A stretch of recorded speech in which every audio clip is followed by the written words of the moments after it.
할렐루야. 오늘 말씀은 디도서 3장입니다. 선한 일에 힘쓰는 자라는 주제로 말씀을 전하겠습니다. 바울은 2장에서 디도로 하여금 선한 일에 본을 보이라고 했습니다. 선한 일이란 윤리와 도덕적인 것도 해당하겠지만 복음에 합당한 모습이지 않겠습니까? 교회는 세상과 다르기 때문에 윤리와 도덕을 포함하여 복음에 합당한 삶의 모습을 보여야 하는 것입니다. 그래야만 악한 세상을 선한 길로 인도할 수 있겠죠. 또한 그리스도의 대속은 우리로 하여금 선한 일을 열심히 하는 백성 되게 하심이라고도 했습니다. 여기서도 선한 일이란 앞서 말씀드린 내용과 동일합니다. 또한 열심히 하는 백성이라 하셨는데 믿는 자들은 열심히 살아야 합니다. 학생 때는 공부를 열심히 해야 하고 직장 생활 때는 직장 생활을 열심히 해야 합니다. 친구들을 사귈 때도 열정을 다해 사귀어야 하며 가정에서도 온 가족이 열정과 열심으로 충만해야 합니다. 이런 모습이 선한 영향력이 되어 세상을 진리로 이끌게 되는 것입니다. 이렇게 선함을 강조했던 바울은 본장에서도 동일한 것을 강조합니다. 8절 이 말이 미쁘도다. 원하건대 너는 이 여러 것에 대하여 굳세게 말하라. 이는 하나님을 믿는 자들로 하여금 조심하여 선한 일을 힘쓰게 하려 함이라. 이것은 아름다우며 사람들에게 유익하니라. 하나님을 믿는 자들은 조심하여 선한 일에 힘을 써야 한다고 했습니다. 특별히 조심하여 선한 일에 힘쓰라고 했습니다. 왜 바울은 선한 일 앞에 조심하여란 단어를 넣었을까요? 아마도 균형 혹은 지혜로움이 필요하기 때문이 아닐까 싶습니다. 아무리 선한 일이라도 경우에 합당하지 않으면 엉뚱한 결과를 초래할 수 있습니다. 또한 때와 시기라는 것도 있지 않겠습니까? 그 모든 상황을 적절하게 조절하는 지혜가 선한 일에 필요할 것입니다. 잘 아시듯이 선한 일에도 낙심하는 결과가 따르기 때문입니다. 자칫 선한 일로 인해 낙심하게 되면 선을 행하지 않음만 못할 수가 있습니다. 선한 일의 결과가 아름다우며 사람들에게 유익해야 한다고 한 것도 바로 그러한 의미가 아닐까 싶습니다. 바울은 선한 일 행하라는 것을 강한 자들과의 관계에서도 나타내라고 합니다. 1절 너는 그들로 하여금 통치자들과 권세 잡은 자들에게 복종하며 순종하며 모든 선한 일 행하기를 준비하게 하며. 사실 통치자들과 권세자들에게 복종하고 순종하라는 말씀은 상당히 불편합니다. 인류 역사 이래로 통치자들과 권세자들이 힘과 권력을 남용하지 않은 적이 별로 없기 때문입니다. 그런데 그들에게 복종과 순종을 하라고 했으니 어찌 불편하지 않겠냔 말입니다.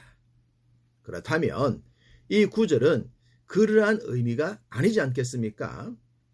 통치자들과 권세자들에게 순종하고 복종하여 모든 선한 일을 행하기에 준비될 수만 있다면 얼마든지 순종하고 복종할 수 있다는 것으로 보입니다. 이렇게 생각해 봅시다. 민의가 가장 발달한 요즘 민주주의 사회에서도 권세자들과 통치자들과의 갈등에서 이기기가 쉽습니까? 억울하고 답답하지만 반대의 경우가 많습니다. 이러한 환경에서 힘 있는 자들과 갈등한다면 선한 일을 이룰 가능성은 더욱 희박해지겠죠. 지금도 그러한데 통치자들과 권세자들의 힘이 더욱 막강했던 2000년 전에는 어떠했겠습니까?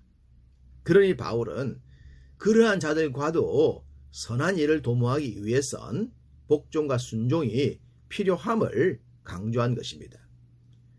바울은 선한 일을 이루기 위해선 또 다른 조건이 있음을 말씀합니다.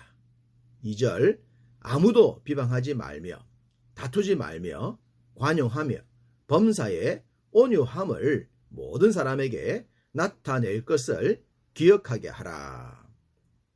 어떤 사람과의 관계에서도 비방과 다툼은 선한 결과를 산출할 수 없습니다. 특별히 힘센 자들 앞에선 더욱 말이죠. 반면 관용과 온유함은 다릅니다.